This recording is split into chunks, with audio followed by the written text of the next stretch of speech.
My companion picked up a rock and hurled it hard across the lake, trying to provoke whatever was out there. But instead of sinking, the rock landed solidly on the ice. My chest tightened instantly. That meant the ice was strong enough to hold weight. Sure enough, a white walker stepped onto the frozen surface and began slowly making its way toward the center. We snapped to full alert. I knew what was coming, a battle we had no real chance of winning. Within moments, countless whites started pouring toward us, while there were only a handful of us standing in their way. The fight erupted in an instant. We fought with everything we had, striking down as many as we could, but the terrifying part was, even when they fell, they got back up again. Meanwhile, our strength was draining fast. Despair started creeping into my mind, but I still refused to give up. Then, out of nowhere, the sky burst into flames. 3 massive dragons dove down through the clouds, unleashing torrents of fire that scorched the undead by the hundreds. For the first time, a spark of hope lit up inside me. Daenerys had come. Drogon landed beside us, ready to carry us to safety. Daenerys reached her hand toward me, trying to pull me up, but I caught sight of a white creeping up behind me. I had no choice. I let go of the chance to climb on the dragon and turned to fight.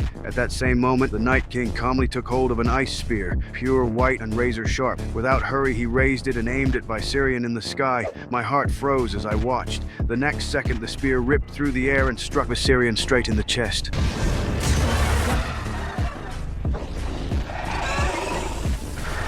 The dragon's agonized scream shook the valley, blood spraying across the frozen lake. Slowly, his massive body crashed into the icy waters, his eyes dimming shut. Drogon roared in anguish, the sound echoing with unbearable grief across the barren landscape. Daenerys stood frozen, powerless to stop it. But the Night King wasn't done. He raised a second spear, ready to strike again. Panic surged through me. I tried to rush back to Daenerys, but before I could reach her, a white slammed into me, dragging me down into the lake. The freezing water swallowed me whole, my vision drowning in darkness. In my last glimpse, I saw Daenerys staring at the water's surface, her eyes brimming with tears, but she had no choice. She turned away, leading the survivors to safety. Her gaze was filled with sorrow and pain as Viserion's body vanished forever into the frozen abyss.